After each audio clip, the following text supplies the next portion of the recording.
A blessed day to everyone. My name is Chur Aper, your professional friend when it comes to education. So, for today, we're going to talk about the challenges of educational leadership in a globalized perspectives. For our contents, we're going to talk about gender issues, the ethical issues and dilemmas, leadership of educational transformation, the strategic leadership and educational improvement, and we'll also going to talk about other emerging issues in leadership and management. First, we have gender issues. Gender issues is the social-cultural phenomenon of the division of people into categories such as a male and a female. And an example of this is that during our current situation, a lot of men are earning more money than the woman.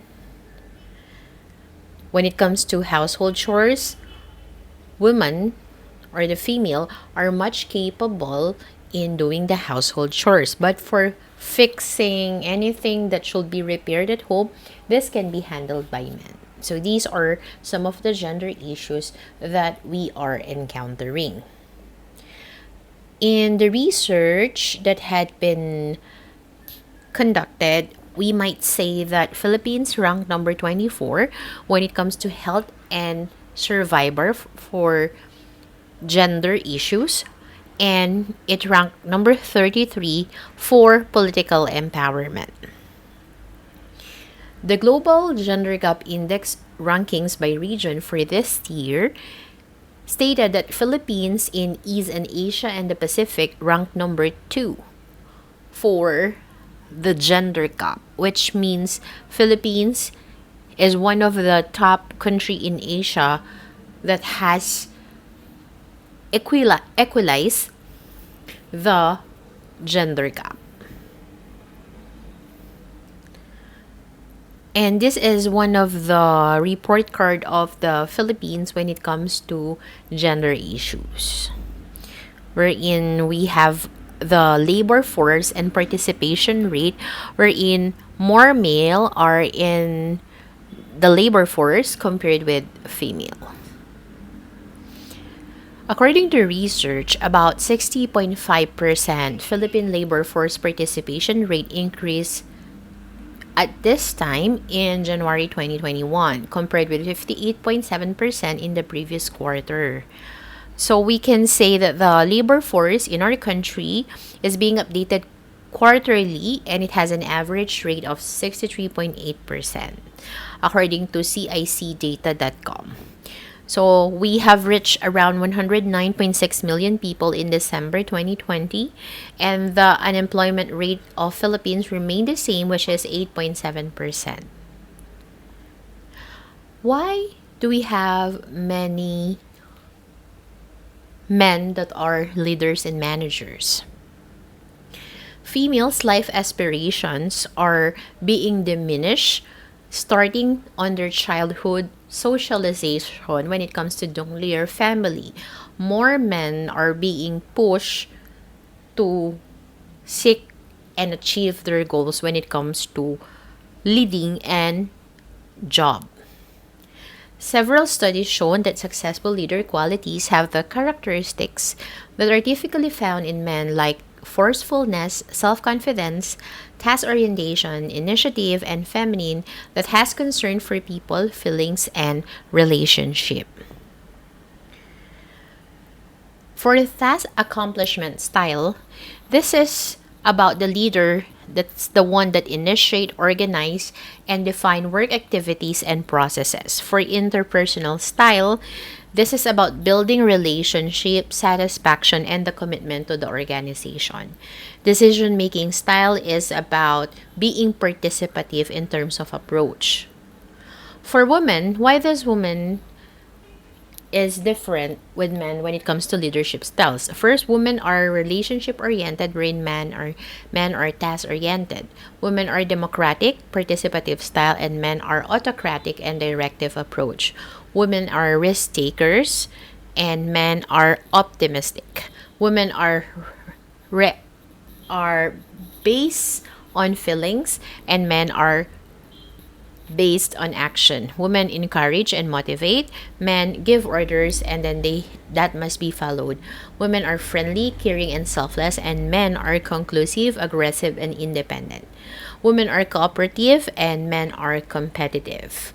Woman has indirect communication style and men has a direct communication style. By analyzing these differences, we can say that the qualities of men are far better when it comes to being a leader.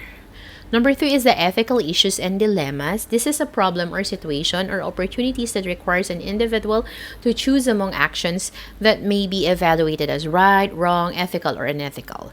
So this is being caused by conflicts on the organization and conflicts among personal values, conflicts among the societal values such as lying, favoritism, credit grabber, termination, misuse of power, application of personal expenses to official budget. So let's discuss this ethical issue one by one.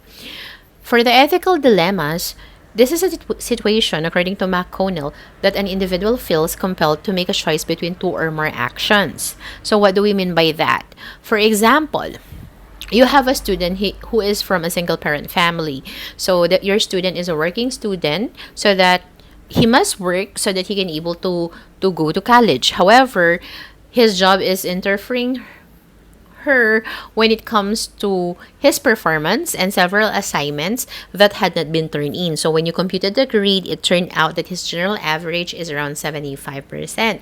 But you have known from your guidance counselor that the student needs to have 90% so that he can able to apply for scholarship. So applying ethical dilemmas, what are you going to do in such situations? Lying is a form of deception, requires the expression of actual statement known to be untrue, according to Bulger and Burgon in 1996. Conflict of interest. This is a conflict between the private interest and your responsibilities in terms of position of trust. For bribery, this is a term wherein you are offering something so that you can have something in return. Discrimination, this is about against individual when it comes to hiring, employment, and promotion. For fraud, this is about communicating a communication device wherein you're going to manipulate or conceal facts so that you can able to press release incorrect impression. Number three, leadership educational transformation. This is about thinking ahead. It's all about planning and setting vision for the education. Deliver within. This is about how we're going to manage the system of education. And also, we have to create a connection with stakeholders. For lead across, this is about engaging the stakeholders and other people outside the educational system. So, think ahead. When we talk about think ahead, this is about students in the 21st century wherein you have to think that they must be creative, they have cultural awareness, they have problem solving, innovation, communication, productivity, collaboration, and making classroom a dynamic one.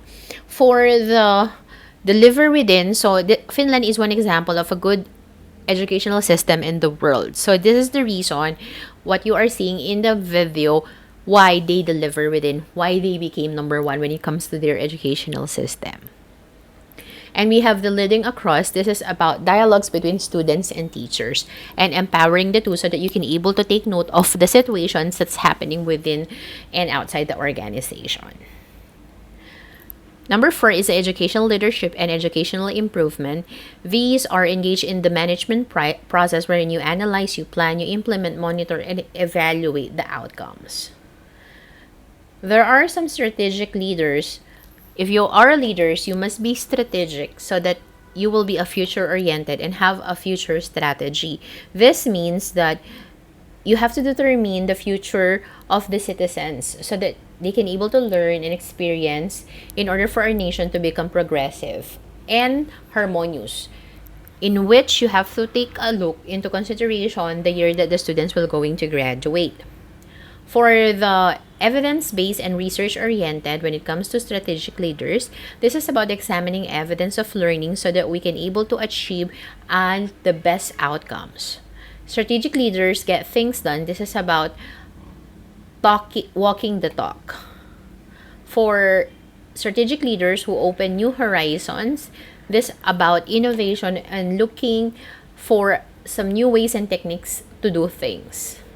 Strategic leaders are made good partners. They need to be skilled at managing conflict positively values. Strategic leaders do the next thing right. They ensure that actions match their words. Other emerging issues in leadership in a globalized perspective include globalization. This motivate a group of people to work across an organization boundaries and improve efficiency and achieve growth. For productivity, this is a relationship between the amount of outputs and the amount of inputs needed to produce a product. This is my resources, and that's all for today. Let's all remember that the pessimist complains about the wind and the optimist expect it to change. The leader adjusts the sails. And if you want to be a leader, then we have to be a servant first. According to Matthew chapter 26, chapter 20, verse 26. That's all for today. Thank you so much. And until next time, God bless everyone.